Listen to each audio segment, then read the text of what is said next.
Call the meeting to order at 5 p.m. Garrett, can you take the roll? Scott Fishel, Here. Dennis Keene. Here. Denise Brewster. Here. Linda Grassi. Here. Roy Koniski. Here.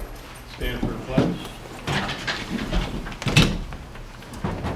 Pledge allegiance to the flag of the United States of America and to the republic for which it stands, one nation under God, indivisible, with liberty and justice for all.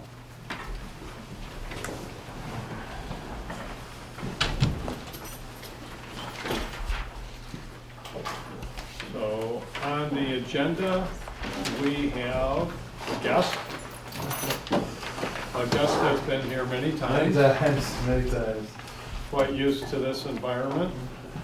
And Mr. Purcell is going to explain to us what our options, we've been through this process before, it's been a few months. Correct. We're pretty much in the same place, but rates go up, they go down. Correct. Thank you, Gary. Thank you. Thank you. And so, yeah, we're gonna talk about what we might be able to borrow. Of course, Gary's, I'm sure, talked with you, right, Gary, Yes. about borrowing off the PI levy and all that sort of thing. So, the floor's yours. Thank you. It's good to see everyone, as always. Very nice weather today, unlike sometimes coming out here in the winter time. So it was quite a pleasant drive. So I hope everyone's doing well and everyone had a nice Easter weekend the other weekend. What I prepared for you is a summary of the potential financing in front of you. What I thought I could do is just go over briefly what's been going on in the market, which I'm certain a lot of you, to which you are akin to as far as hearing it on the news. So needless to say, the tariff situation as introduced by this current administration has thrown the markets into a bit of a tizzy, if you will. Where in certain respects, what I think is happening is the markets themselves are waiting to see for a return to kind of, I wouldn't say normalcy, but they want to see something struck in terms of a tariff deal, specifically with China. The last time I did see Gary was down just the other week at the OASBO conference, and on that very day, we spoke about the transaction and what's going on in the market. We are out with a $60 million COP issue, just about which we are going to speak tonight. Certificate of participation, lease appropriation transaction.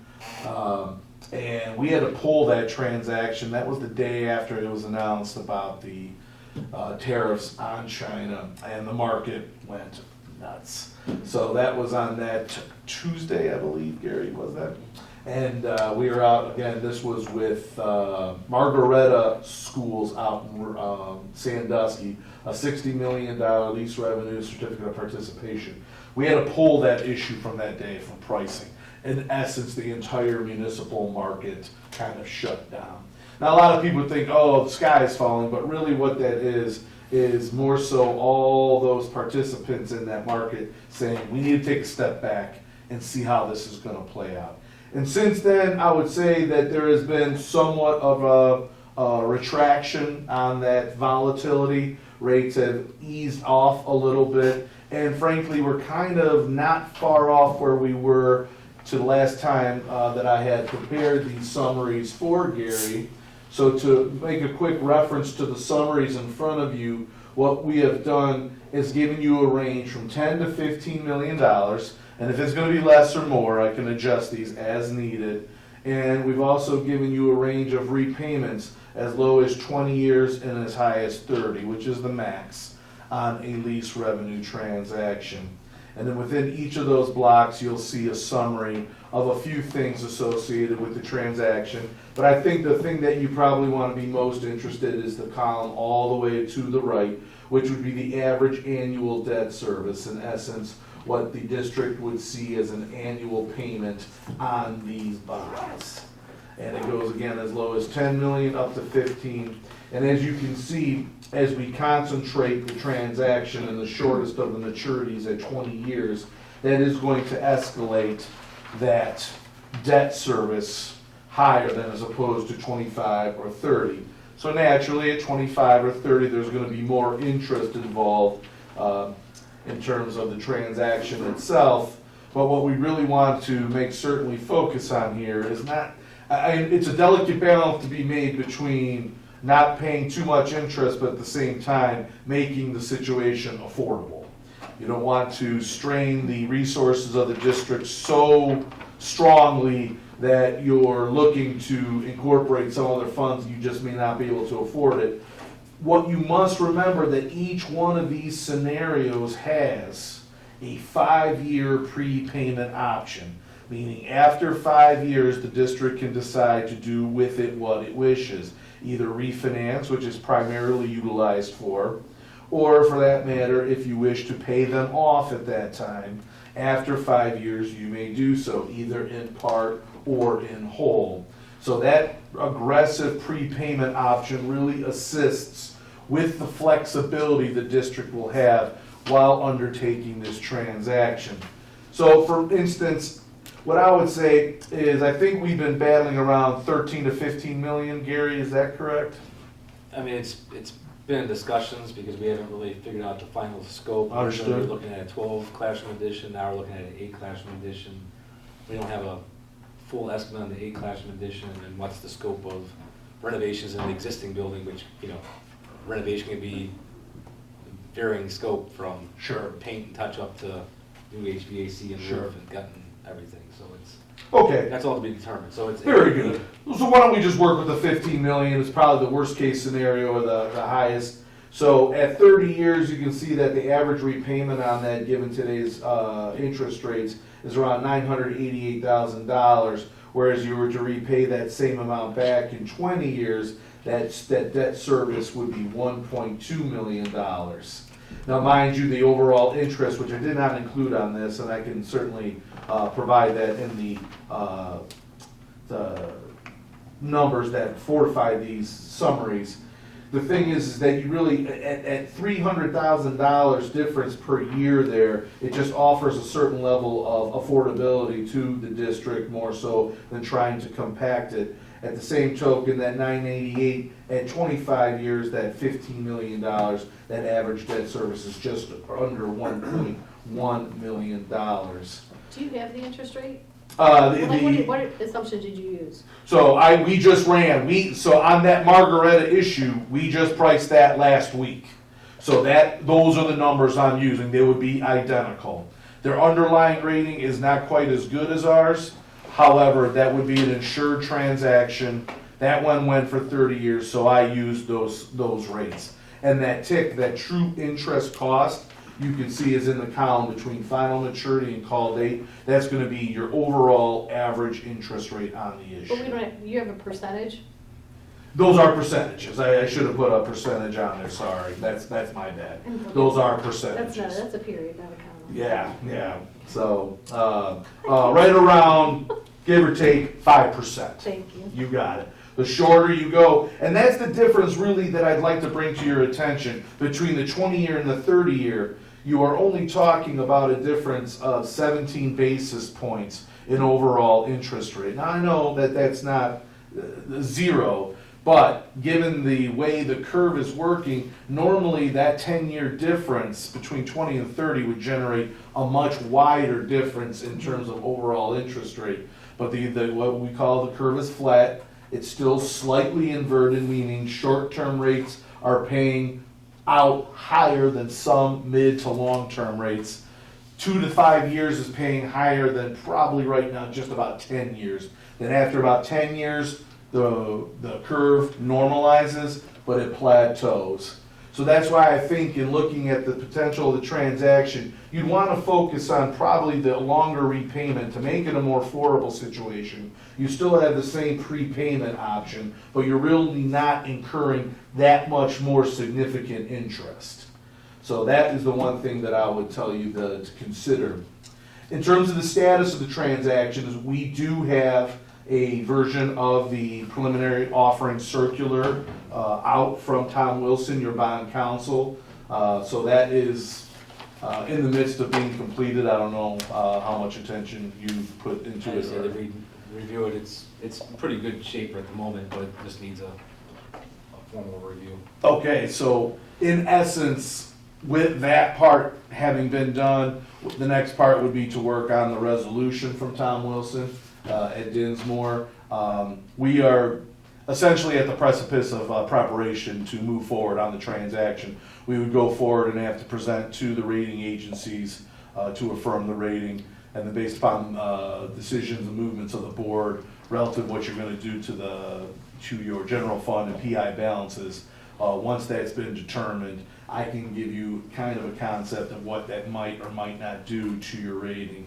In the meantime, what I will do from the rating standpoint this week is ask Moody's to give us what is called a scorecard rating. Basically, they're going to dump all your information as it currently stands because you are rated by Moody's at AA3. They will put that into their matrix, and that will give us what they believe the scorecard or what your rating is currently.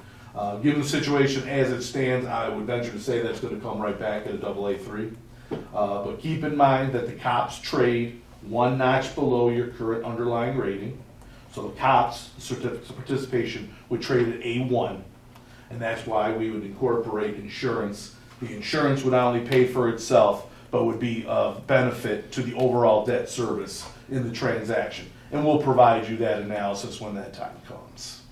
In our fiscal year 2024 audit just came out last month, so they'll be able to have the most recent data. Beautiful. And I'll Because, you know, originally when I read it, we went from A1 in 2017 to AA3 rating. Yes. So that's what we're talking about. that is correct. And that's an upgrade.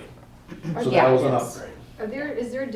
Is there more than one issue involved here? Is this just one big lump? These all would represent one issuance of whatever that par size We're would not be. breaking it out No, at all? no, Okay, and no. then when the prepayment, is the prepayment all of it one time, if it's just one issue?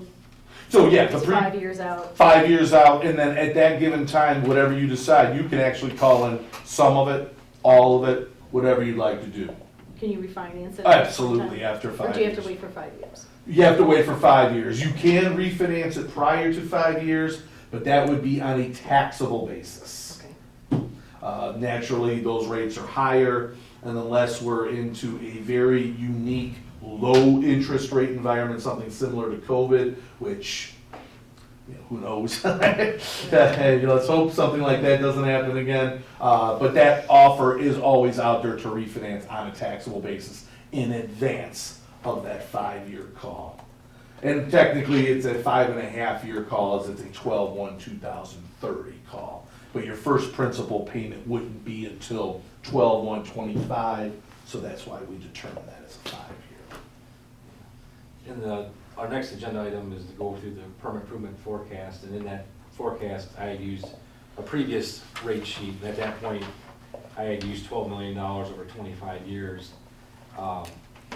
So when we get to the next agenda item, I projected about 125,000. I think it was slightly lower than that, and I just rounded it up, because, you know, things are always in flux, and right now we're at 870,000, so things have maybe gotten a little worse for. I would say from the last time I provided you numbers, things are probably a little worse, just because we are so close to what's happening with the tariffs. And now upcoming here in early May, we have significant economic data coming out, being consumer index price, CIP. There's going to be, we already had durable goods and new housing sales. That was just last week. When I was in New York, we were pricing a transaction that had a pretty good effect on the market. The market had a good day today, meaning interest rates started to come down. The 10-year is around 4.2%. So at one point during the backup, after the tariffs, the 10-year was pushing 5%. So you can see we're already kind of scaling back from what was discussed. What it really takes is for the market to digest, imbibe and digest. What just happened? How is it going to affect rates? How is it affecting the economy? So the new numbers that are going to come out will be a consumer index. There will be some new unemployment numbers.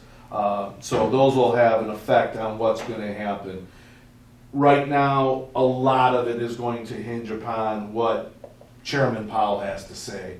The one thing that really messed things up after the big backup was when the administration came out and intimated that there's a possibility they would fire Chairman Powell. That threw the markets on its head. It's an emotional investing market now. It's something I've been doing this just under 30 years. I've never seen this. I've never seen this drastic movement from one side to another. It's like a massive pendulum. But that is going to be the nature of this market going forward. So when do we have to pull the trigger on this? Right now, whenever you say green light, I would say as of right now, you say green light, we're probably 45 days from funding. Okay. So you can say green light whenever. We've gotten a lot of legwork done already. Yeah, and being that this issue is meant to be for the Buckeye addition, until that design's finalized, pulling the trigger now may not make a lot of sense, but maybe it's 2 months from now, a month. I'm not sure what Ryan's timeline is. Maybe we'll learn more. Yeah, we're probably 3 months out before we're pulling the trigger. Okay. So then we don't want to get too far down the road with the updates on the POC, because it looks like we'll be going over fiscal year. So you probably want to focus on a lot of the financial numbers, let those be, we'll have to change those up over fiscal year.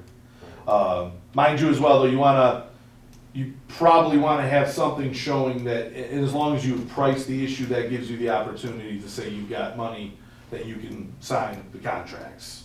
Otherwise, you'll have to encumber something internally. You probably want to avoid that. Right, so from the time that legally, when can we sign the contracts? I know, Gary, we had talked about this before. You don't have to have the money in hand, but it needs to be in process. Right, the moment we price. Right. And so, we're looking at the projected time frame right now, breaking ground in October, but we'd be signing contracts before that. Correct. And so, you just throw a 3-month time frame out there and see where Sure. we are. I think time is on your side. Well, and we've seen, you're talking about consumer prices, they went down a little bit last time. Right. The trend is down. And, you could get into a lot of economic data, Without a doubt. but when the government's not out pumping money into the economy, the rates are coming down. I think that's going to be the ultimate goal, and honestly, what I feel what the administration is trying to do here is kind of kickstart a soft recession. Yeah. The administration wants lower interest rates, therefore gives you easier access to capital, and that's going to stimulate growth. And you can bring the dollar back later. Exactly. That's not hard to do. And, there's obviously a lot of back and forth arguments in that regard as to the approach, but he essentially tore the Band-Aid off now, and everyone said ouch, and now it's kind of starting to go away. We'll see if there's anything else that could, throw this market into a tizzy. It doesn't take much. It doesn't take much. You saw the big spike and it's coming down already, Right. so our timing might be good. Now, that being said, the other district, you said you copied that for the numbers. Mm-hmm. Their rating wasn't quite as good. Were they one level worse? So it was an insured issue, as yours would be. Their underlying rating was an A1. So if the transaction had gone out on its own, the underlying would have been an A2 on the transaction, whereas yours would have been A1. So you're a step above them. I kept those rates the same just because I've always layered I conservatism. understand, but what would that difference be? And you're probably talking 3 to 5 basis points up and down that scale. Okay. So it could take that tick from a 508 on the high side. You'd probably be pushing there overall probably closer to 5. Okay. So it would come down. Yeah. That district did not have nearly as strong as a credit footprint as Riverside does. And on the low end, like in the 20-year range, what? Oh, so for instance, let's just say for the 20-year, like those ticks at 491, now it's going to be a little more impactful because now you're in that part of the curve where it's starting to curve. So that would probably start going around closer to the 485, 480s. I would say 485, 480 Yeah, to for 485. now, yeah. For now. Okay. And the tick, the definition of the tick there, its acronym stands for true interest cost. And you must understand that that incorporates everything along with that original issue premium, okay? And this will be the last thing I want to get into as we don't get too far into the weeds. The yield that really the government determines that you cannot exceed in your investments of these proceeds, the arbitrage yield, probably on these issues at a 508, the arbitrage on this is gonna be in the 480s, mid 480s.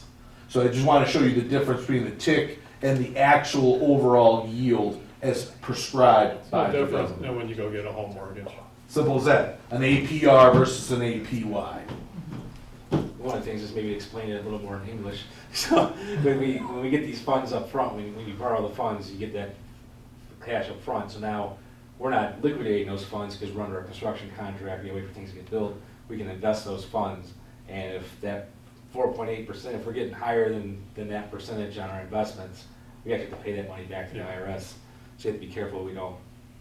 And if you do exceed it, just more work to do, but it's, if you can stay under that amount, when you invest those It's funds. also one of the reasons really you do want to consider leveraging what you have into a financing. And I know this may be a hot button topic, but from a finance standpoint, from an economic standpoint, to expend cash at this level, whereas you invest that cash versus what you're paying on this, you can kind of make that interest almost a wash.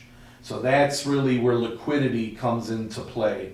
I understand that there is a distaste in many people's mouths about paying interest on stuff. I can understand that. Paying cash for anything is always gonna be the cheapest way. But in the world of finance, be it municipal finance or corporate finance, no major institution at this level of your budget uses its own money to pay for things this big. That's where you have your creditability, and that's where you want to leverage your ability to borrow.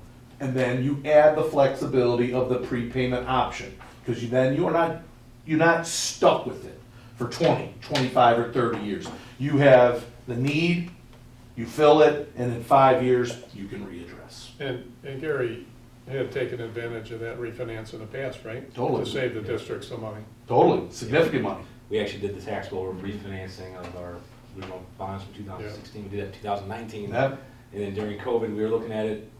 We were close. We were close. And We were very close. We had everything lined up to pull the trigger, and it just didn't quite happen. And that's the other thing to consider. If there is a major run on rates, we may look at an economy of scale and incorporate, because there are callable maturities out there.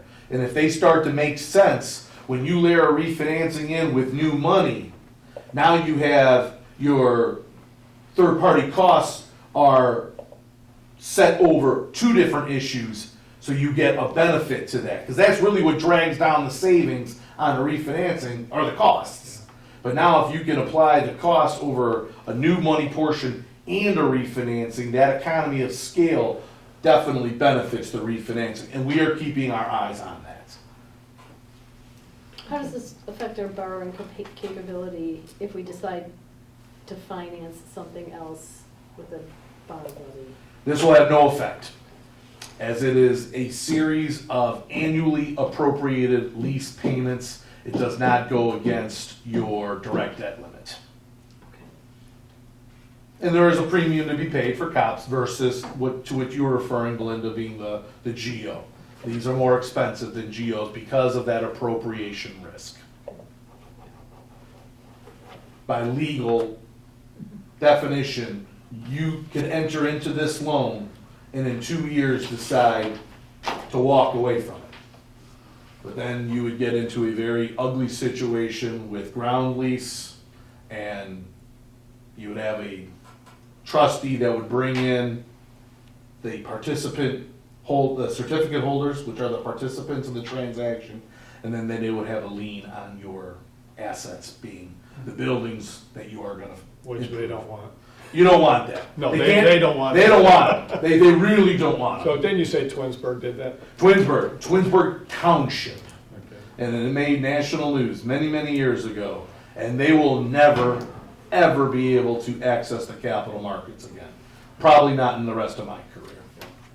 They were deemed, what we call a garbage rating. Their rating fell off the face of the earth. So they're untouchable. And what's our cost for this, other than the interest rate? I did not put the overall interest rate amount in here, and I do apologize for that. No, like what's our cost to facilitate the, So all in all, you're probably talking about between $150,000 and $175,000. And that will be financed into the issue. So it's not as if we give you the money, then Gary has to cut a check out of the general fund. That gets layered into the issue, as all borrowings do. This original issuance premium, Okay. that's our cost to it to play? No, what that is essentially the extra premium generated by the transaction that cannot go into your construction fund. In Ohio, by Ohio Revised Code, I won't try to get this too complex, but basically all these bonds are gonna be sold at a premium, meaning the coupon is gonna be much higher than the yield. So as an investor, if Gary comes to me and says, I have $13 million and it was just one singular investment, I told Gary, I'm gonna pay you you're gonna pay me a 5.5% coupon, but my return on my yield on that's only gonna be 4.50. Meaning I am paying more than par for your $13 million. I'm gonna give Gary $14 million, but in the end, he's only gonna have to pay me back $13 million. That difference of $1 million is where your expenses come from, they're paid out of that. And then what's left over cannot reduce your borrowing and go into construction. And that's exactly what that column is. That's your excess original issue premium. That will go into the issue, and it will be from that bucket of money that you will pay your initial debt service until it is retired, and then it will come out of your general fund. So in this case, for instance, on a 20-year maturity, because it's shorter, you would have $800,000 put into your, what we're going to call a certificate retirement fund, rather $567,000, the original issue premium, and then this is what's left over after expenses. The deposit to the certificate retirement fund. And then that money will be utilized at first to pay your debt service. Once it's exhausted, you come back to your own internal revenue sources.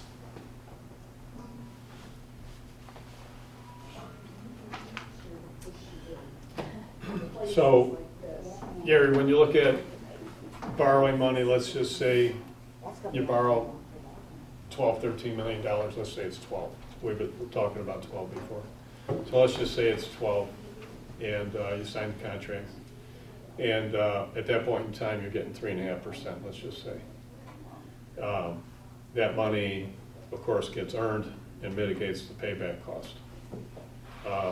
Did you run numbers on the previous bonds as to how much interest we are able to gain to mitigate our costs?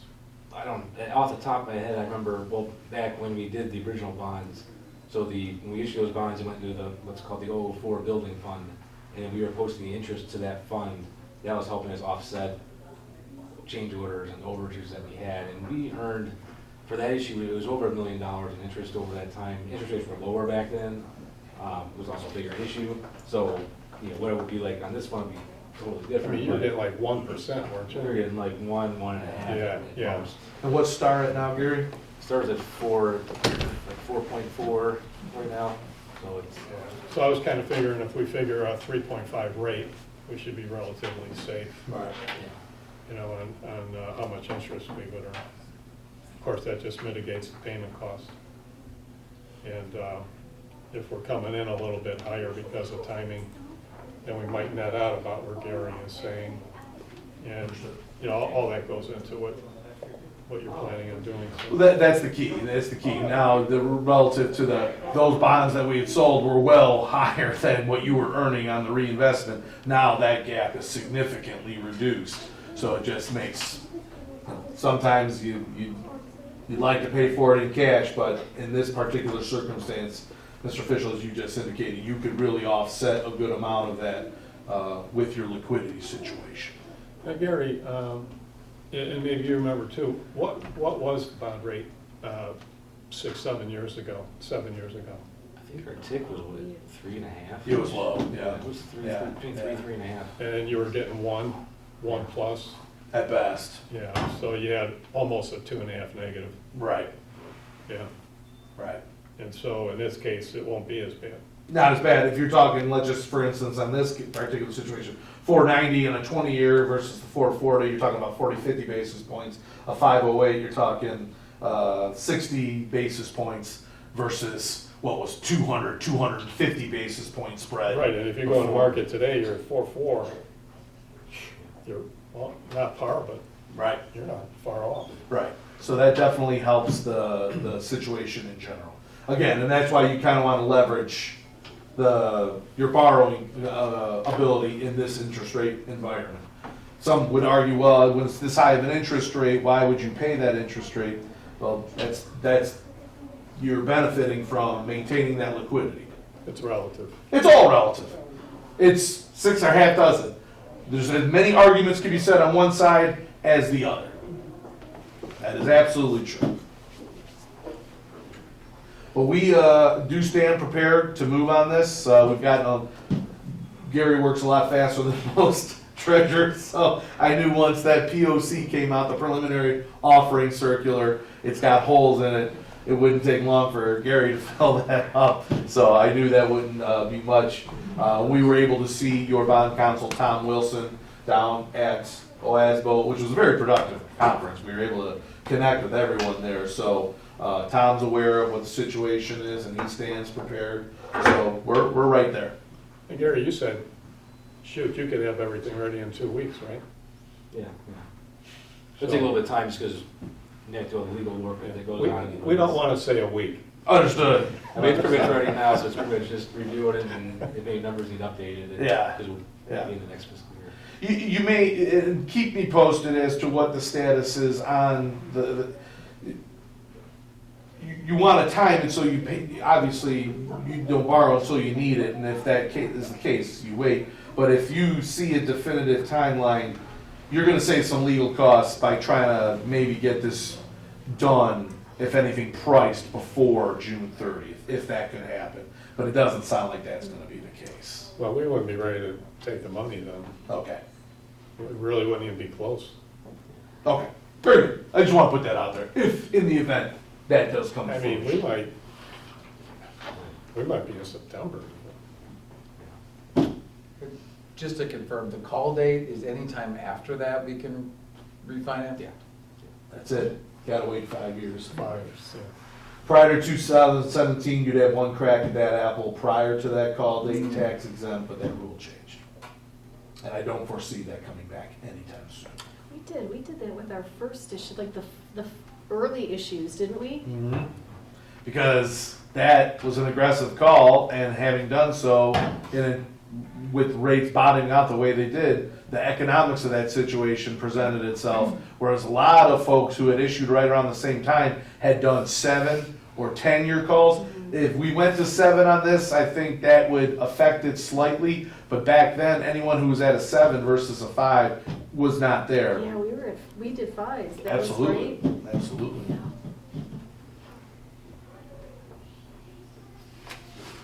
I still think that was really cool to watch them sell. Yeah. So that's when we were in New York just last week. I was telling Ms. Brewster we were out with eHove. We did a $60 million transaction, and we priced it. And, the market was somewhat finicky, but same situation. We had the big screen on where you could see orders coming in, fulfilling each of the maturities. And it's a little bit nail biting at first because you know if the orders don't come in, that means adjustments have to be made for interest rates up to attract buyers. But boom, they came in, and in essence, we were able to move downward in interest rate because there were so many buyers. There is a demand out there for this paper because investors are looking for that spread. So again, I layer conservatism into my numbers. I don't want to present anything to you that I think is not attainable. But naturally, the moment I run these numbers, they are obsolete. I mean, it's possible. No one knows, okay, but it's possible. In 3 or 4 months, we could be par. Oh, it's very possible that, there could be a big run on rates. And that's what some are hoping to have. Certainly I am for borrowing case, but on your investment side, that starts to reduce. But it's not going to be dramatic. They will slowly work each other out. So why would we use any of our cash right now, and why wouldn't we just roll it all into borrowing? It, I mean, we've got another, like, another $5 million sitting out there. like, I have always been a proponent of preserving cash. I have always, in an institution like this at Riverside, where you have this strong leverage to borrow, to me, but it sounds self-serving. At least, I'm not an underwriter. Underwriters will always tell you borrow, borrow, borrow, because they get paid on size. I do not. But I have always felt maintaining liquidity is king. I've always felt to maintain your debt rating is important. There is a balance to be made, and then there's always the political ramifications, to which I'm generally not terribly privy, but sometimes voters like to see skin in the game. But in essence, a COPS issue, in my opinion, is a general fund borrowing. It's skin in the game. It Right, we didn't shows, ask that for money. yeah, it shows a dedication. We're doing this on our own, in essence, with money that's coming in from the taxpayer, but it's not extra money you're asking for. So again, I don't know why we wouldn't either try to do additional projects or preserve cash, because we still have bus maintenance facility that we've been looking at, and we have a maintenance facility that we tried to do and we tried to wrap all that in when we did our last bond levy that failed.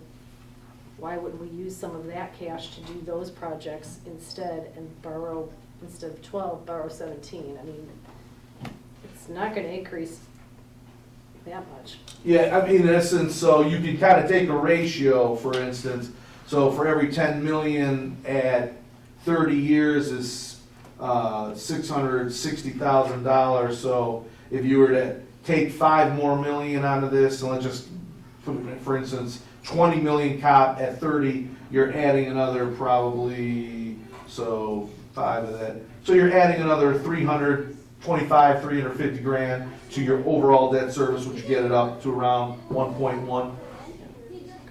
And you have the 5-year option for prepay, and to decide at 5 years, hey, we've had windfall, we're in a good cash position, we can pay it down, or hey, you know what, things are tight, let's just keep this as is. And at that time, you can, at any given time after 5 years, you can make a determination to do what you want. And if you pay it down, they readjust the payments? Absolutely. Okay. So, yeah, because that would be, in essence, what we call a defeasance.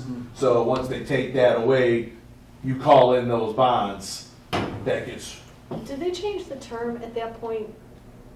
Like, do you go out another 20 years? No. You're going out for the remainder of the bond period. Right. So for instance, let's say in 10 years you decide to refinance this, you could not refinance it for 30 years. You'd have to refinance it for 20 years if you were to And the issue. advantage then is you pay it off earlier and it That's goes it. away. That's it. Right. You could take years off, but you Right. can't add years on. Right. And so when you have a relative amount of money coming in and money going out, the closer you squeeze that, Right. the worse you look. That's it. Okay. Yeah. No, that's absolutely correct. Right. Yeah, if you're starting to really basically, let's just call it living paycheck to paycheck to pay Yeah.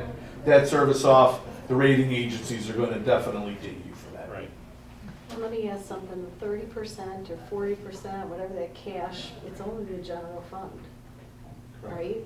So having capital left in our PI fund to possibly do some of those other large projects that we have and not have to issue a second something down the road. I don't know. Would they, Makes if we sense. did it with the 2 projects, would both those projects be lease payment throughout the entire life of the COPS? In other words, if you put 2 different buildings, but yet we paid the $5 million off for one, can we, It's all one we loan. can't Would we delineate? have, would we have to have the GMP for both, all the projects all at the same time? Right. Or At that, you wouldn't be able to say, and I think like 5 months from now, we're gonna have this project, so it's probably gonna cost, you'd have to do it all in. right. So if we were to have issued and then you have a need down the road, you couldn't just layer that in. You would have to go through the entire process Or we'd have to again. do it twice. Right. Twice, right. Or if you wanted to, if you were to incorporate 2 different projects into the similar structure, but you wanted to make certain one of them possibly was paid shorter, and that once it was done, you could get rid of it. We could do multiple series under one umbrella, which is an economy of scale because you're in essence paying for one transaction, but you're structuring in a manner, for instance, one's gonna go 30, but you have another project that may not be as big and you can pay that off in 5 or 10. We would show that. That way, boom, once that lease is done on that particular series, no one has access, no one's got leverage or a lien on that asset anymore. So whereas if you were to have done it, and let's say one of them really only needed 10-year repayment, but it was all under the single series, that one piece would have to wait until the 30-year piece went away. So if we pay cash now, can we roll the first project into this when we do the second one, or are we all have to do it now? Like we would have to I'm go- sorry, I didn't follow Say that. because if we have $5 million in cash and we want to pay for the first one in cash, but we really want to borrow, but I don't want to borrow now because I want to borrow when I do the second one. Right, You know what I'm saying? Sure. Yeah. So a matter of timing, if this one was to have come first and then you wanted 5 million for the second one, you'd have to go through the process again. Okay, so Mike, the. I don't know if that answered my Oh, question. sorry. Okay, I'm sorry, maybe I didn't understand it properly, I'm sorry, Belinda. I want to pay the $5 million now for the first project that we're doing, but I really want to borrow the money. She wants to cash But out 5 million. But I want to cash out. I do. I want to get that back through a bond, through one of these investments. Do you Oh, see what I'm saying? oh. But I want to do it and I want to wrap it up into one. I see what you're saying. So, depending on the timing, you can do what's called a declaration of intent. And that generally will have a 90-day look back.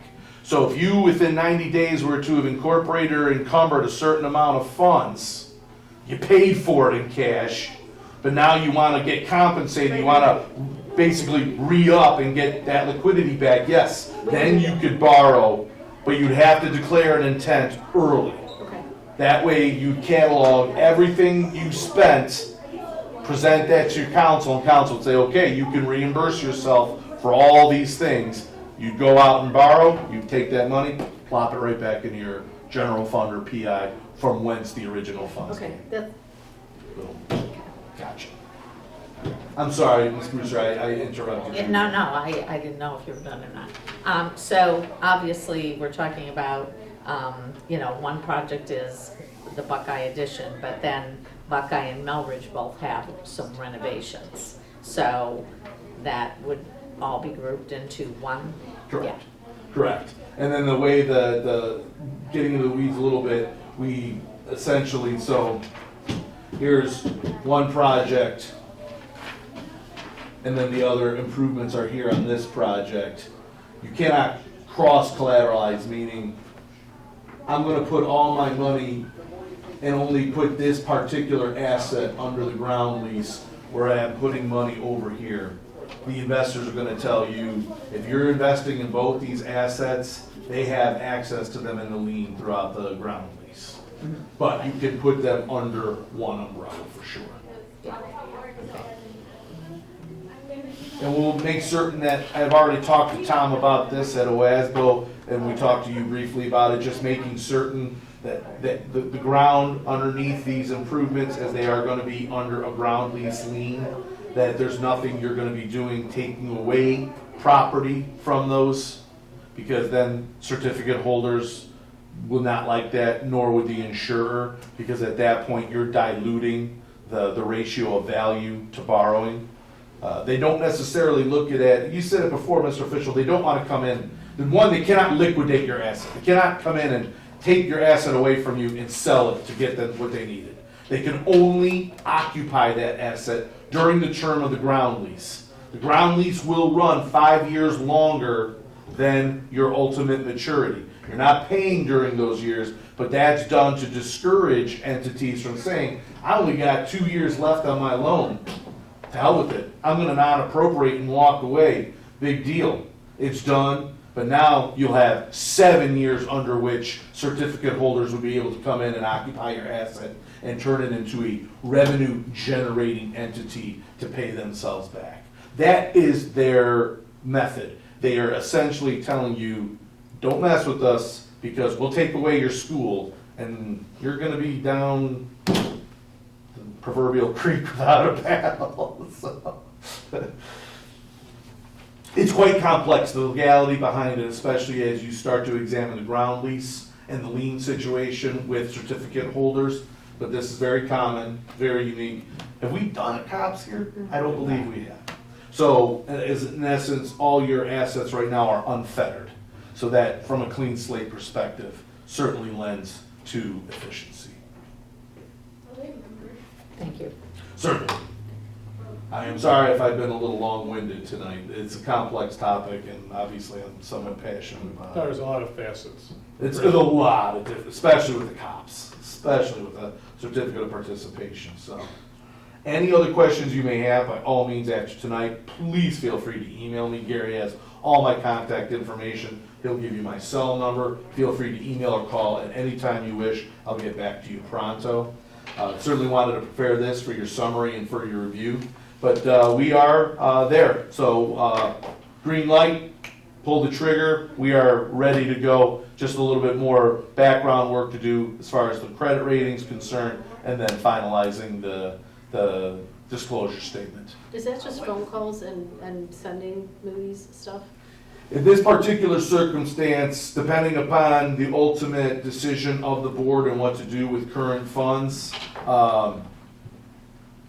there may be, there's never a need to go in person, but what we want to do is try our best to preserve that AA3. And if I feel there may be a jeopardy in that, I would like to do it face-to-face. That is an expense to the issue, and it is not required, and we can do that via TV and cameras. I would rather not just do it on a call, though. Yeah. If it was more rudimentary, they understood, not big impact, no big deal. But this one will carry with it a little bit of gravitas. And given that you are a AA credit now, you are under a little bit more scrutiny from the credit rating microscope. AA's automatically, not that single A's are any, they don't get as much attention, but when you're given a premier rating like a AA, they make certain you do what it takes to preserve it. Thank you. Excellent, thank you so much. Wonderful seeing everyone. Thank Gary, you. always a pleasure. Ward, Chris, Thank you. thank you so much. Again, any questions, feel free to reach out at any time. And Gary, if you need anything after tonight, if you'd like to see the supporting numbers for all these, I'll gladly provide those to you. I just do them in advance with a lot of. Things are constantly changing. By the time Understood. we get there, all been changing in. Understood, So it's- understood. All right, thank you. Have a good Thank you evening, so everyone. much. Thank you so Thank much. Thank you. Good to see you. You too. Enjoy the rest of your evening. Thank you. Bye-bye now. Take care. Take care. Good to see you, bud. Go Cavs. That's right. There you go. We've been eating here. So, PI forecast? Another handout for everyone. Does it just not work? Open the window.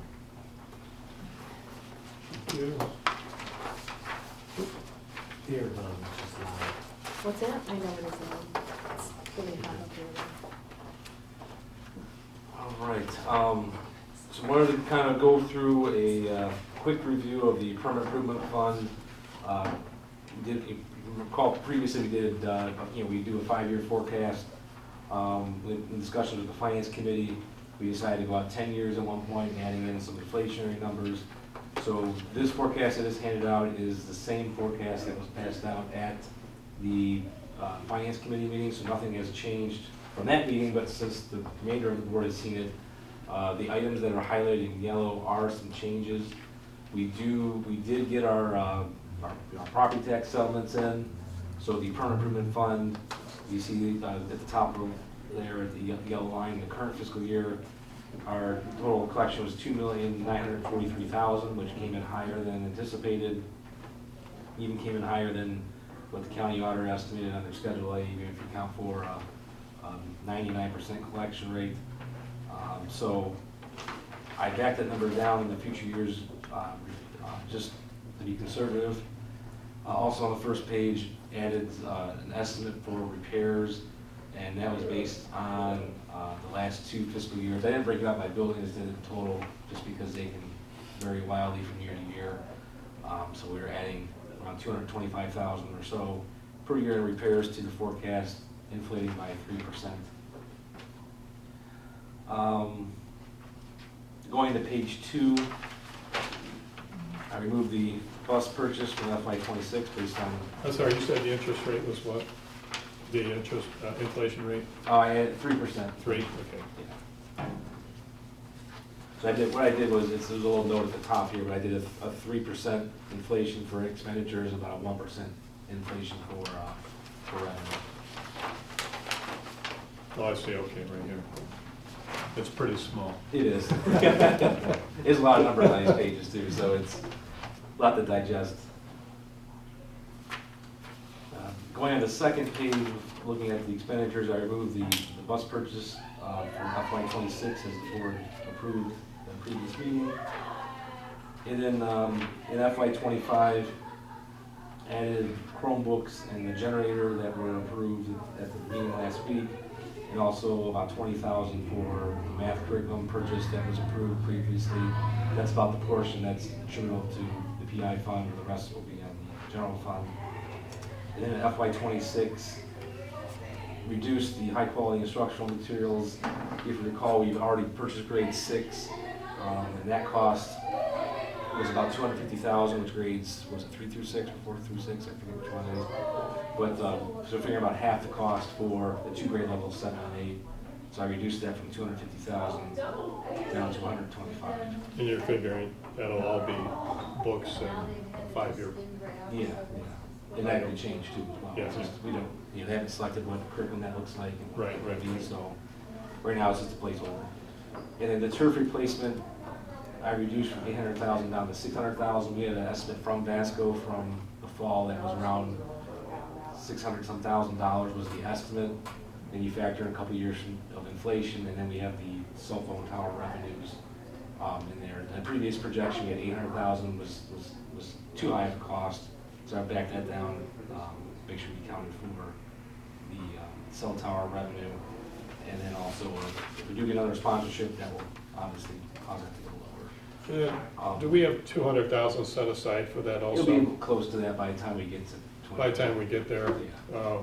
under that, but with some interest and whatever. Right. So,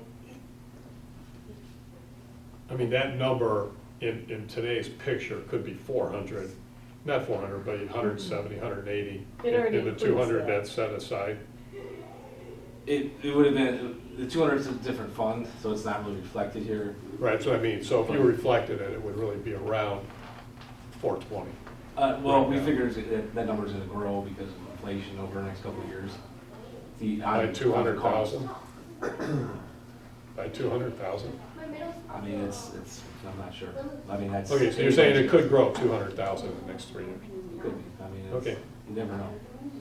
And I didn't put the exact number from the cost estimate we got, because that was just a very rough budget number. There's different types of turf. and- Well, right now, if you zero it out, we have roughly 170, 180,000 in the 003 account, Yeah, permanent improvement. That's really was dedicated for this. correct. So really, if you took a snapshot today, we're at 400 and some thousand in that number, if you added that 003 account number in, which is not reflected here. Or are you estimating this to be, 800. it's technically 800 and you've already taken that into consideration? That was my projection, like around $800,000 cost, and taking 200 off to get the 600. That was what my projection was. Mhm. So you have a projection of 800 that's not shown here? It's 800, yeah, and I backed off 200 for the cell tower to get to the 600,000 number. So we are using cell tower money Yes. for this? Yeah. That was, my intention was the 600,000 was net of that already taken out. Okay, and then what about the 003 account? That was what I was using. The 003 account is split into 2 different funds. One's the cell tower, one's the purchase, or one's the sale of land. Okay. That was being reflected differently. Okay, and then so then the other moving part would be is if there's someone that wants to UH or. Yeah, we whomever. already got a sponsorship, we don't have that contract in hand, so that Okay, would look different. and as of right now, there's not been any discussions? We're with still in anyone? contract with UH. Okay, So I for mean, this has there been current any term, discussions We've looking not talked forward? about moving Okay, forward or any of that. okay, But all right. I think we still have 2 years on this one. Yeah. And then I added, just because the previous versions didn't actually add up all of the total expenditures and projects, so that added a line for that, and then showed the current year, the line that says surplus/deficit, that's basically your revenues minus expenditures for that year, to show if are we building a cash balance or are we draining a cash balance. One thing to note that all current expenditures and current outstanding purchase orders and projects are all reflected in the current year, fiscal year 2025, because we have to account for all those to be able to certify a contract. So when we get to the next fiscal year, a lot of stuff's gonna bump forward because the actual cash flow hasn't occurred yet. But I had to reflect it in the current fiscal year to make sure it's accounted for the purpose of certifying the contracts. So that's kind of where we're at right now. This fiscal year is gonna be tight right now, for the Career Tech edition and the Riverview edition. We assumed the latest estimate that we had from a few weeks or months ago, plus 4%. We'll know soon, the next week, maybe. Next week, I think it is. Yeah. Of where we're at. So I think at that point, we'll see what those numbers come in at and address it from there. So if it comes in at $27,000, we're transferring money from the PI, right? We would have to look Or at. from the general fund, I'm sorry. You'd either have to transfer from the general fund or do an advance from the general fund. Other options would be borrowing for it. You could borrow for Riverview, and then for Buckeye, you put some cash down and borrow the rest for Buckeye, but that would, obviously splitting into two borrowings. So there's options to consider. Or it's just eating up some of next year's cash, basically. Yeah. Or another option is you can split the contract and get into another fiscal year and not transfer money, right? We'd have to look at that, but there's. Yeah, we discussed that option before. We'll have to see what the numbers come in. Right. We'll, hopefully they're close, you never know. I mean. Right, 'cause I mean, we're at the end of April, the end of June's the fiscal year. And so we'll be starting July 1st, we'll be into another fiscal year. And that'll give us a little more flexibility.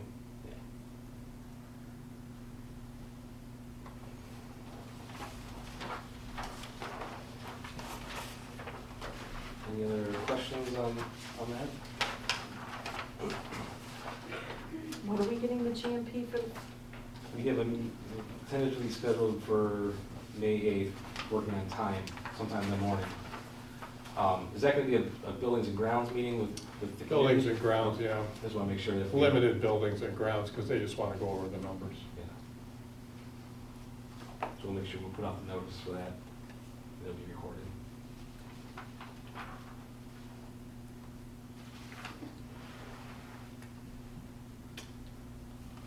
Okay, is that it? That's it for that one. And then you have a preliminary 5-year forecast? Yep, so I'm actually going to combine the next two items since they kind of go hand in hand with the state budget. The state budget, obviously the biggest issue is that 30% cash balance limitation. One of the things we discussed in the finance committee with our 5-year forecast, we have historically, since I've been here, I think it was decided before I was here, we included Fund 030, the Joint Financing District Fund, in the forecast. As it made sense because it pays for teacher salaries and benefits, but it's not required to be in the forecast, and the other districts in the financing district do not report it in the forecast. The state legislature is using the 5-year forecast reporting for their cash balance determination, so we're artificially inflating our cash balance by including the financing district fund, and it's probably best just to take it out so we're consistent with the other 608 school districts in the state of Ohio. So we did a restatement of the 5-year forecast. So what I wanted to do was kind of show what that looks like and also show our property tax collections where they came in at, just so you guys have that information to digest. So right now I'm going to pass out what we filed in November, just for a reminder. I highlighted right at the top to show the November. And this includes the joint financing. That included the Joint Financing District Fund. And this does not count for the 20 mil floor, correct? The joint financing contract? It does not count towards that, correct. And here's a draft of this May's 5-year forecast. You did a you did a resubmission of this one without it? No, I Is did that what not. you said you did, or you're just doing it here? We're just gonna do it on the most recent update. Because otherwise, you can't resubmit the old forecast, or you can do a spring update, but since we're so close to the Yeah, yeah. May update, we might as well just do Wait, it, okay. you know, in the next, because May 22nd is the next board meeting. Yep. So, and then here, this actually compares the current fiscal year, November to May forecast, so we can kind of go through that. We still have to submit 5 years in May. Correct.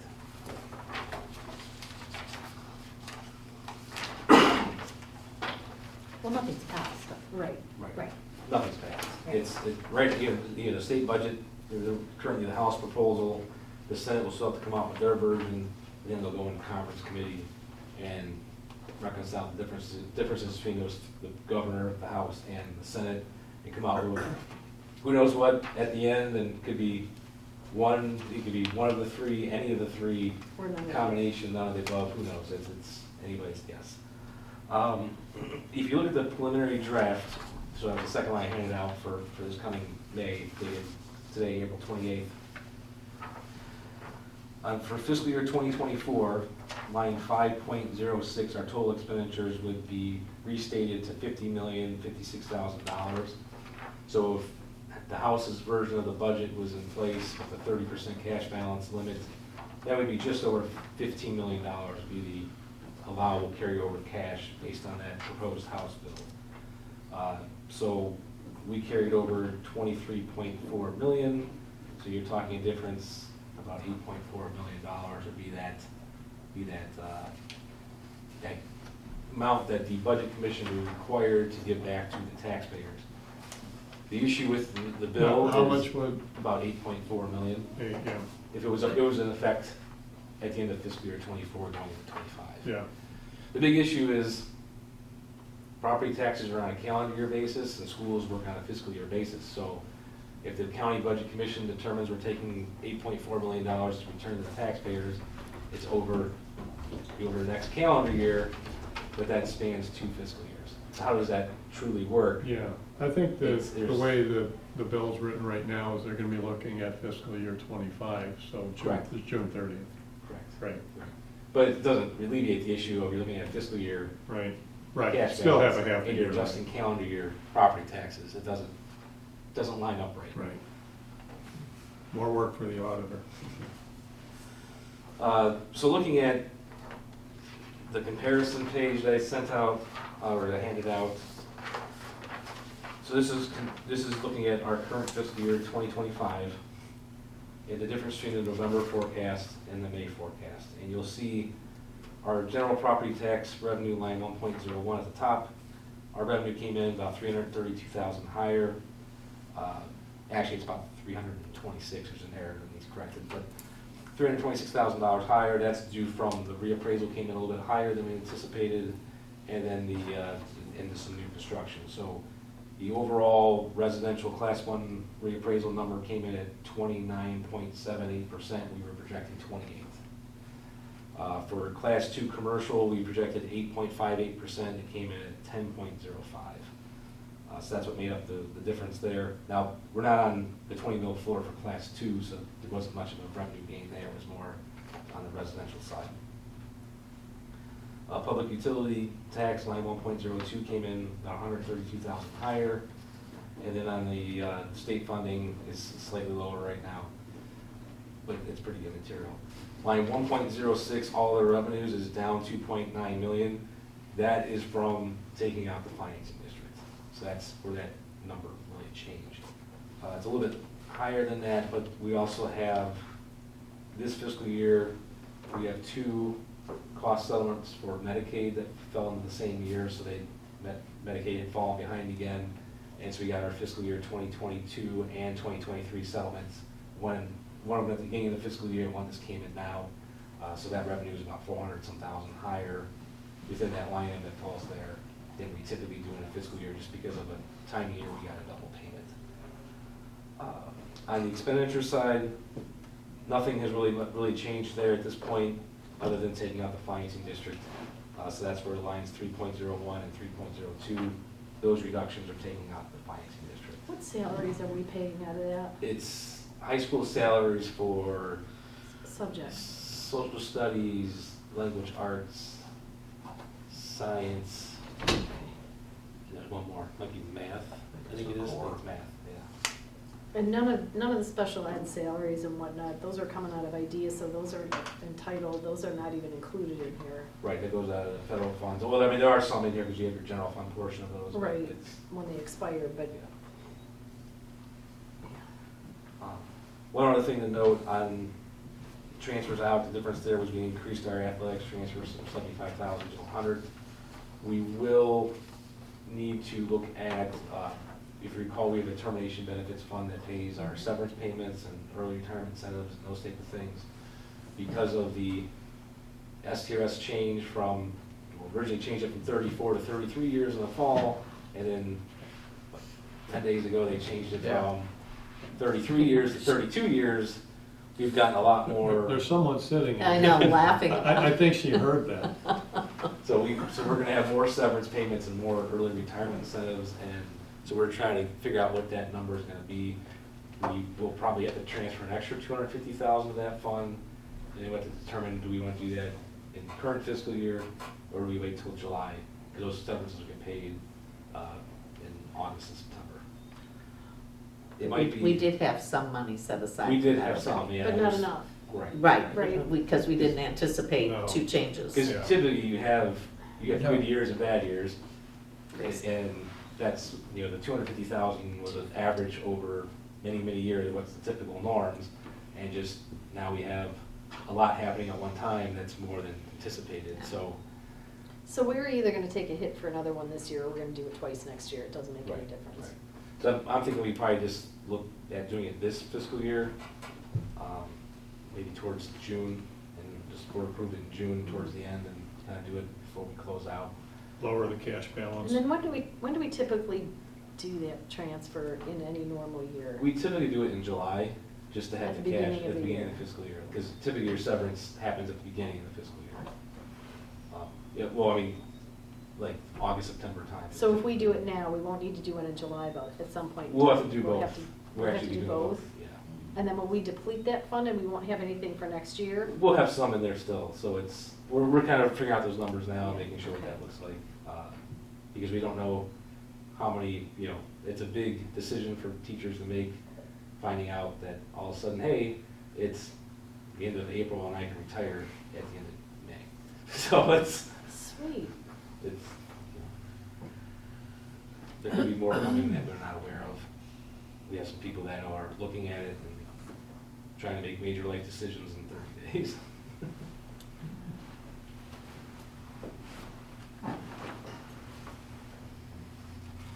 And for the termination benefits fund, maybe it's one of those things, we split the difference and do an extra 100,000 this year. And in July, we do another 100,000 on top of the 250 that we normally do to kind of level it out over 2 fiscal years, and what that might look like. Because we'll know a little more in a few weeks of how many more retirements are coming. Which number is the state looking to, which line is the state looking to? I believe it's the 5.05 line, total expenditures and other financing uses. And for the 30% of it, it's 30% of your prior year expenditures. That's the expenditure number. For cash balance, we're looking at 7.02 before encumbrances, in my understanding. So we'd have to take, for example, the way it stood right now, 30% of that, 7 million, just about, give or take, right? It'd be You- little, 6 million. It's, If you looked at 5.05 and 30%. that'd be 15 million, yeah, it'd be $6 I million. mean, are they looking at difference. 702 or are they looking at 6? 5.05 for what are operating, and then you're allowed 30% for your cash balance. Right, you're taking 30% of 5.05 of the prior fiscal Okay, year thank you. and comparing that to 7.02. And what's that difference in those numbers? Right. Right, so you're basically 16 million and 22 million, so a little over 6 million.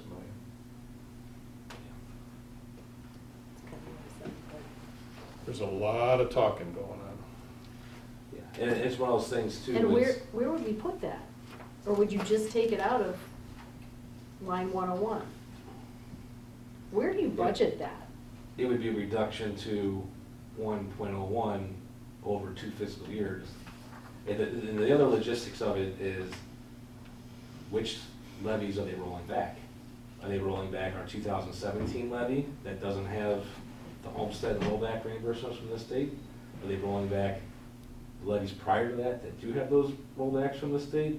Is it a prorated over what levies are in place for your district? Because depending on when the levy were passed, cost of taxpayer differently based on what laws were in place at that time. Have you sent that email to all the legislators? I don't know if they know what I'm talking about. Let's be honest. Basically, it would make us broke by 2028, I figured, like $0. if you recall from the slideshow that Mike ended up presenting at the last meeting, we showed the kind of, the cash balance, we started with the state said we started at 47, we were at like 60% in July. Then it goes down throughout the fiscal year, and in February, we're about 28% cash balance. February is typically where we have the lowest cash balance because we get large chunks of revenue from property taxes. I had done a little kind of scenario based on if it was already in law today. In February, we would have been at, I think, about 5% cash balance. We had about a month of cash balance left. So we were 1 month away from having to borrow for payroll. That's best case scenario based on the House budget proposal. Then the next year you'd go lower, you're probably borrowing money to make payroll in February of that year, based on a 30% cash balance for Riverside. Now, if our neighbors at Painesville City, they're heavily state funded, so they don't get large property tax limits. They're getting 2 payments a month from the state. A district like Painesville could keep a lower cash balance because they're getting a steady flow twice a month throughout the year, where our semi-monthly state funding payments are small compared to everything else. So districts that are heavier property tax funded, the higher wealth districts, 30% is more of the bare minimum to survive. They're not accounting for the ups and downs throughout the fiscal year. It would be one time. It would be a one-time. They would never be able to do it again because nobody would have any money left. Right. And they would force us into a borrowing situation 2 years down the road. It's just, Now, how does this work with the loan that we were talking about, and having money on hand and investing? I mean, if you're in a construction project, is that? Well, because in our case, that'd be a separate fund, the borrowing. But some districts don't have a permanent improvement fund. Yeah, they That don't. do their permanent improvements out of the So, general fund. so right now with this law that's gonna, something's gonna get passed, we're in a good time frame of when we're gonna go borrow money, because this isn't really gonna affect us. But man, if you wait another 6 months, you're gonna be affected. How does it, with the taxes are collecting though, because some of them go to the PI fund? But they're different levies. So it's only So going- you'd be adjusting your, they would have, the way the House proposal is, they would only look at current expense levies, Okay. which is your inside millage and your typical So they're not looking operating at levies. the, okay. So they would be looking at the permanent improvement levies at this time, unless they add something to that, who knows? Yeah, right now, they're just looking at general fund. and then you And combine having $7 million less in money with something happening here when I don't have a lot of money in the PI fund left, and that's significant. Yeah. How Because much now was I don't our- have any money to transfer from the general fund. There wouldn't be anything left. How much was our boiler project when the boiler went? It was in the $400-some thousand range. At Luth. I thought it was five It might have been fifteen, by the time something, you added- 515, Like I said, 530. fees and everything else to that. Mhm. So if you end up having an excess, let's just say, I don't know, I mean, what are your options? You would, basically, it's funny, I read an article that said that school treasurers and superintendents are smart, and all they're gonna create is, we're gonna start moving money around Mhm. to try I to. heard that, Yeah. but I wanted to hear what you had to say. There's some legislation where they're looking for it, because they know that as well. So I've read some things to that extent. I've also read the Senate, I just read this today, right before the meeting. The Senate is looking to adjust and to do something with the 20 mil floor as well, so that's something to definitely watch. Because now they're one of the the 20 mil floor, and what counts for the 20 mil floor and going even below the 20 with the 30, with carryover. You know, it looks like they're gonna get you coming and going. And one of the things that I've heard, and which makes sense, and what I would do is, if you're gonna transfer money out of your general fund, have it well documented why you're doing it. So for us, it would be, we're gonna terminate, or we're gonna transfer the termination benefit funds because of the STRS change that was unexpected, and we're gonna have higher severance. We would transfer money to what's called an 024 fund, it's the self-insured health insurance fund. Since we're going self-insured, then let's fund the reserves and start building that up now. And then for permanent improvement fund, we have many capital needs, so we can put in a Yeah. permanent improvement. So, all right. But once it goes to permanent improvement, you can't take it Transfers are back. one way, so once you transfer it, you can't transfer it back. Right, so you don't lose a single tax dollar when you transfer what the excess would be that you're not gonna get. You transfer that to other funds, and as long as you have good uses for it, you are fine and you will get fully funded on your taxes, on your tax revenue. Right, but then you lost your cash balance, and then, No, what I'm saying is. but you lost, but you moved it out of your general fund. So if and- you, let's say 30%, you're allowed to have 16 million, but we have 22 million. If you leave that 6 million in there, the next year you're getting 6 million fewer dollars from the taxes. If you move that money and protect that money, you're getting full tax dollars and you get to use that money for your purposes. Right. It's pretty simple. At that point, you could just transfer it to the PI fund and pay for your stuff in cash and not borrow. Exactly. That's exactly right. I mean, Yeah. instead So- of losing my tax dollars, I'll use my tax dollars that they're gonna take back and Right. use it. So that 6 million just gets moved and we're protected. I've already spoken with legislatures about that. They're not gonna be a watchdog to that effect. And if you have building projects, they are looking at very much 100% allowing that. It's the other ones that you really have to document and explain yourself. And one of the things I don't think the legislatures understand is the cost impact of, if that money leaves the general fund, you're losing interest revenue to your general fund. Yeah, they're not figuring any of You that, can't, Gary. in fact, you can't sign multi-year union contracts, so now Yeah. you're negotiating every 2 years instead of every 3, so now you've increased legal costs. Now you're going on the ballot more frequently than you typically were, and there's election costs. So and all that and stuff is what's coming up in testimony. Yeah. And then they're gonna have to figure out what they're gonna do. So at the end of the day, the one-time property tax reform is actually in the cost of taxpayers more money when it's all said and done. Because I then mean, I we're hate just to gonna say have to that's go. the reality of it, because it's just gonna create, It's a shame. we're gonna lose revenue, and we're gonna Well, it incur more is, it's expenses just just a dollar because more, of and that's gonna Yeah. cost more for elections. putting an arbitrary limit that And might work for one district, it Don't doesn't work pass, for now another. you're cutting, then you have to cut it, and that's ridiculous too, so it's. Well, and to your point, cutting, what's the first thing that a lot of people are gonna cut? They're gonna cut the trades and all the extra stuff that people are wanting to do, so they don't have to pay a big college bill. So none of it makes sense. None of it makes You'd sense. basically be going back to the voters for a levy every year, because you can't have enough money in your fund for 2 years, so you just have to raise tax dollars every year and let it expire and then vote on it again. Well, it's the things we worked hard to restore, like our extracurriculars, our busing, bring all those back, It's and The ridiculous. CTE wing, CTE, you know, then the programming that goes into it. that's what I mean, And all of that, I mean, yeah. the people, support teachers, all those teachers bring up our. We'll get all of next you know, year's increase our expenses achievement. encumbered this year. Certainly changes your forward-looking plans on what you're gonna teach. Sure doesn't make it happy.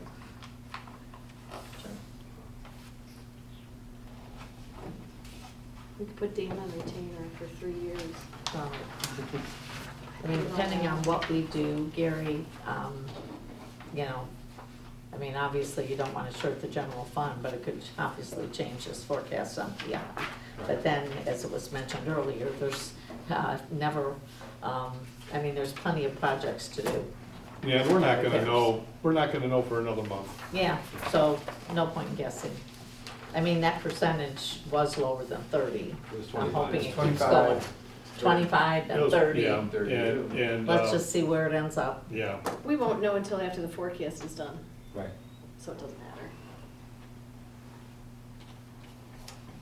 Okay, thanks for preparing that. okay. All right, thank you, Gary, for that. State budget. Okay. Is that it? That's it. Okay. Next meeting announcement, Buckeye Ad Hoc Committee, April 29th, 2 o'clock.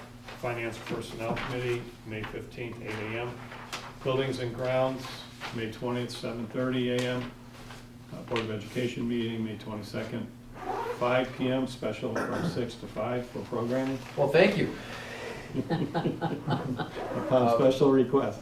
Mr. Bishop, can I, Yes, yes. can I do an update on discipline in executive session? We had update to discipline. Okay, We had something transpire today, across the board. okay. You good on that now? Yeah, just you just need to add, Yeah. disciplinary reasons. Discipline. Okay. All right.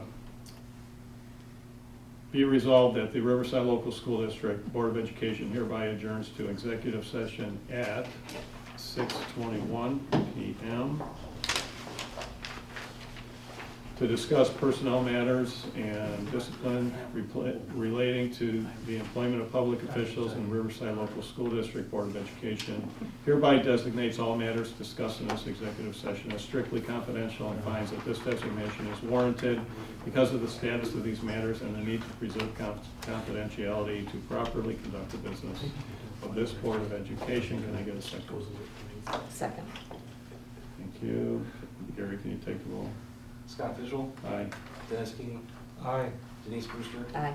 Linda Grassi, Aye. Lori Knudsen. Aye. Thank you.